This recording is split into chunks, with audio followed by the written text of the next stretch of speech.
할렐루야. 성령께서 이 시간 말씀 가운데 큰 은혜와 능력으로 함께 하실 줄 믿습니다. 성경을 여러분들이 읽다 보면은 예수님께서 비유로 하신 말씀들이 많이 나타나요. 거기 보면은 씨 뿌리는 자의 비유, 열처녀의 비유, 탕자의 비유, 천국에 관한 비유. 예수님께서는 항상 주옥 같은 말씀을, 그 진리들을 우리에게 말씀하실 때에 우리가 때를 따라 우둔해서 잘 깨닫지 못하면은 하나님께서 이런 비유의 말씀을 통해서 우리에게 설명하곤 했습니다. 그런데 오늘 읽은 예수님의 이 비유의 말씀은 너무도 유명한 말씀, 가장 위대한 비유의 말씀이라고 볼 수 있습니다. 코스모랭이라는 사람은 이 말씀은 어린아이들까지도 아주 쉽게 읽을 수 있고 들을 수 있는, 그 의미를 이해할 수 있는 내용이다. 그런데 이 비유가 우리와 너무 친근해 있기 때문에 우리는 잘못하면은 그 깊이를 간과할 수가 있다고 이렇게 지적을 했습니다. 이 비유가 우리에게 가르쳐주는 위대한 면모가 무엇이겠습니까? 때때로 우리는 신앙에 대한 토론들을 다른 사람들과 함께 할 때들이 있습니다. 바로 오늘 말씀도 여러분들이 읽었습니다마는, 함께 읽었습니다마는, 예수님을 시험하기 위해서 어떤 유대인 율법사가 예수님께 두 가지의 질문을 던지고 있습니다. 그 질문이 무엇입니까? 첫째는, 선생님, 내가 무엇을 해야지만이 영원한 생명을 얻을 수 있겠습니까? 이 질문이에요.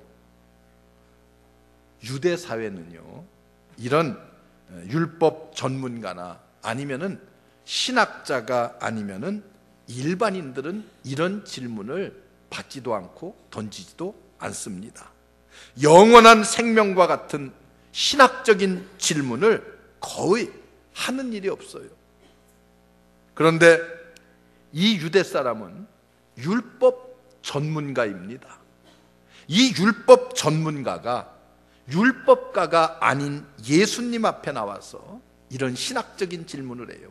영원한 생명을 어떻게 얻을 수가 있겠습니까? 당시 율법가들은요, 그들이 하는 일이 있었습니다. 신명기 6장 4절에 있는 말씀을 그들은 써가지고요, 목에 걸고 다니고 또 이마에 붙이고 다니고 하루에 2번씩 외우지요. 그래서 지금도요, 저 이스라엘에 가면은 호텔방에 가면은 천장에 그 말씀이 붙어 있지요. 이렇게 침대에 누우면은 천장에 그 말씀이 붙어 있어요. 그리고 호텔에 들어가려고 문을 열려고 하면은 문 입구에 그 말씀이 붙어 있습니다. 이렇게 그들은 이 말씀을 외우고 가르치고 하는 일을 하는 분들이 누구였냐? 율법가였습니다. 그렇다면 이 율법가가 이 말씀을, 하나님을 사랑하고 이웃을 사랑하라고 하는 이 위대한 하나님의 말씀을 몰라서 예수님께 질문을 던지는 것이 결코 아닙니다. 예수님은 이 율법주의자에게 율법에 무엇이라 기록되어 있고 너는 어떻게 읽느냐, 이렇게 예수님께서 반문하셨습니다. 이 질문을 예수님께 던진 이 율법사의 의도가 어디에 있습니까? 예수님을 한번 시험해 봐야 되겠다고 하는데 그의 의도가 있습니다. 그렇기 때문에 답은 이미 다 나와 있는 답이에요. 율법사가 다 알고 있는 답이에요. 다만 예수님을 어떻게 한번 시험해 보고자 했습니다. 그래서 율법사는 서슴없이 신명기 6장에 있는 이 말씀을 읽습니다. 하나님을 사랑하고 몸과 마음과 목숨을 다해 사랑하고 이웃을 내 몸과 같이 사랑하라. 훌륭한 답변을 하는 이 율법사에게 예수님 뭐라고 말씀하십니까? 그러냐, 이를 행하라. 그러면 내가 살리라. 내가 어떻게 영생을 얻느냐? 내가 지금 말한 그것, 하나님을 사랑하고 이웃을 내 몸과 같이 사랑하라고 하는 그것을 가서 지켜 행하라. 그러면 내가 살 수 있다, 영생을 얻을 수 있다, 이렇게 말씀하고 있습니다. 알고만 있는 것으로 끝을 맺는다고 하면 무슨 의미가 있겠습니까? 영원한 생명을 주는 것은 사랑의 지식이 아닙니다. 사랑의 감정이 아닙니다. 사랑을 어떻게 실천하느냐에 달려 있습니다. 그래서 예수님, 이를 행하라, 그러면 내가 살리라, 이렇게 답변하십니다. 그 당시에 유대 사회의 모든 사람들에게 던져주시는 우리 주님의 메시지입니다. 그런데 이 율법사가 두 번째 질문을 합니다. 선생님, 그렇다고 하면은 내가 이웃을 사랑해야 되겠는데 내 이웃이 도대체 누구입니까? 첫 번째 질문은 예수님을 시험하는 데 목적이 있다고 하면은, 이번 질문은 내가 이웃을 잘 섬기고 사랑하고 있는데 그것을 좀 더 예수님 앞에 돋보여 나타내고 보여주기 위해서 두 번째 질문을 자신감 있게 던지고 있습니다. 이 질문은 이웃의 의미를 묻는 질문이 아닙니다. 내 이웃이 될 수 있는 범위와 한계는 도대체 어디까지가 한계고 그리고 범위입니까? 라는 그런 질문입니다. 다시 말하면 하나님을 영혼과 힘과 마음으로 사랑해야 될 필요성에 대해서는 여지가 없습니다. 그러나 그에게 문제가 된 것은 내가 사랑해야 될 이웃이 도대체 누구란 말입니까? 이 질문입니다. 율법사들은요, 이런 생각을 했습니다. 이방인들은 어떤 사람이라 할지라도 우리의 이웃이 될 수 없다고 가르치는 사람들입니다. 이방인은 어떤 경우라도 우리의 이웃이 될 수 없다는 거예요. 유대인들의 이웃은 누구입니까? 선택받은 하나님의 백성들만이, 히브리 민족만이 우리의 이웃이라고 생각을 하고 있었습니다. 바리새파 사람들은 바리새파 사람만이 우리의 이웃이라고 생각을 했어요. 심지어 랍비의 교훈을 보면은요, 율법을 배반한 사마리아 사람들은 웅덩이에 밀어 넣어도요, 그 웅덩이에서 절대 그를 건져내면 안 됩니다. 그냥 거기 빠져 죽어야 돼요. 절대로 그를 살려주거나 건져내서는 안 됩니다. 이게 그들이 가지고 있는 아주 각박한 편견이었습니다. 이와 같이 어디까지가 우리의 이웃이냐 하는 것은 그 당시에 수많은 사람들이 논쟁을 하고 있었던 내용들입니다. 그런데 누가 내 이웃입니까? 라고 하는 이 율법사의 질문에 우리 예수님의 답변을 보세요. 어떤 사람이 예루살렘에서 여리고로 내려가다가, 여러분, 이렇게 어떻게 보면 아주 무심하게 시작한 이 유명한 예수님의 비유의 말씀은 간결하고 그리고 아주 담담하게 아무런 수식어를 붙이지 않고 시작됩니다.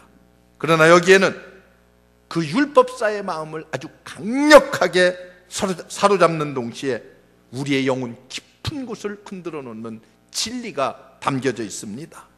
저는 오늘 이 예수님께서 주신 이 간결한 비유의 말씀을 통해서 두 가지를 여러분들과 함께 생각하면서 은혜를 나누려고 합니다. 그 하나는 진정한 이웃은 누구냐 하는 것입니다. 제가 컴퓨터를 잘못 쳐서 답을 다 달아줬어요. 네? 진정한 이웃이 누구냐? 여러분, 이 물음에 내 집에 있는 하인인지, 우리의 옆집에 사는 사람인지, 아니면 날마다 우리 집에 우유를 배달하는 아주머니가 내 이웃인지, 여러분, 누군가 이웃이 먼저 결정되어야지만이 내가 사랑을 베풀 수 있을 것이 아닙니까? 그런 질문입니다.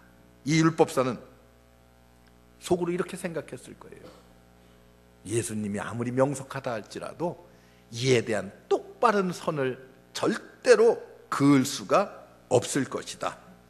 그러면서 예수님의 대답이 도대체 어떻게 나올 것인가를 굉장히 궁금해하고 이 질문을 던졌을 거예요. 조금이라도 말을 잘못하면은 그것은 곧 올가미가 되는 것이기 때문에 그렇습니다. 이웃이 분명치 않으면은 나는 누구를 사랑할 것인가, 누구를 사랑해야 할지도 모르면서 어떻게 내가 이웃 사랑을 실천할 수 있을 것인가 하는 그런 반문이 오늘 말씀의 내용입니다. 그런데 예수님은 이 율법사의 생각을 완전히 뒤집어 버리고 첫 마디부터 아주 의미심장한 말을 던지고 있습니다. 이 강도 만난 사람을 예수님은 이렇게 표현합니다.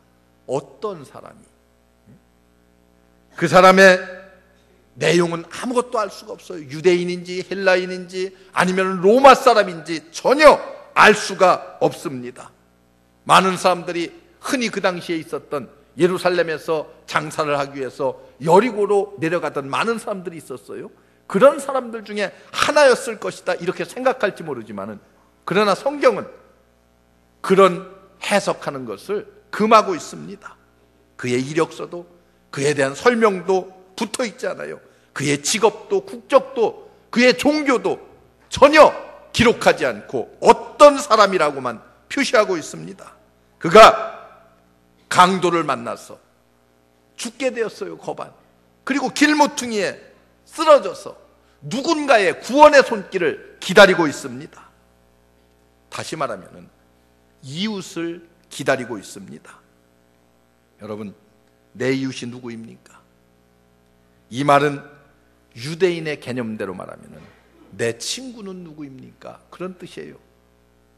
내 친구, 자신을 중심에 놓고, 그리고 선을 그어서 가까운 친구, 조금 먼 친구, 있으나마나한 친구, 그리고 그 밖에 나와는 적대시하는 원수, 이것이 유대인들이 갖고 있는 친구에 대한 개념입니다. 내 친구는 누구입니까? 가장 나의 주변에서, 가까이에서 내가 도대체 사랑을 베풀 수 있는 내 친구, 내 이웃은 누구입니까? 이 질문인데, 이런 율법사의 사고방식에 우리 예수님께서 아주 끝장을 내는 답변을 던지고 있습니다. 예수님은 이제 내가 중심인 사고방식에서 다른 사람을 중심에 두는 사고방식으로 완전히 전환되어야 된다고 말씀하고 있습니다. 여러분 보세요. 이웃이라는 표현이 나와 그리고 그 사이에 거리에 여유를 두고 있는데, 예수님은 이 거리를 다 없애버리셨어요. 무슨 말입니까? 내가 있고, 내가 중심에 있고, 내 주변에 내 이웃이 있다는 개념을 이 사람은 가지고 있는데, 예수님은 쓰러져서 죽어가는 도움을 필요로 하는 사람이 있고, 그에게 필요한 이웃이 누가 되겠느냐 이렇게 묻고 있습니다.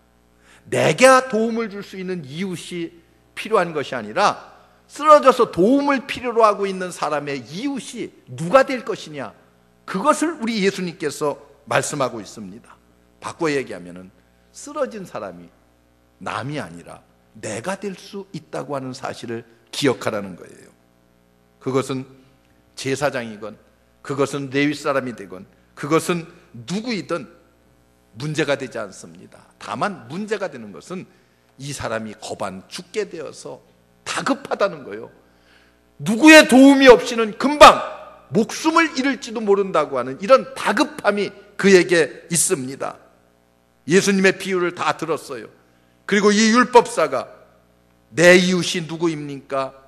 또다시 예수님께 물을 수가 없게 되었어요. 차라리 그가 묻는다고 하면은 나는 도대체 누구의 이웃이 되어 있습니까? 이것을 물어야 됩니다.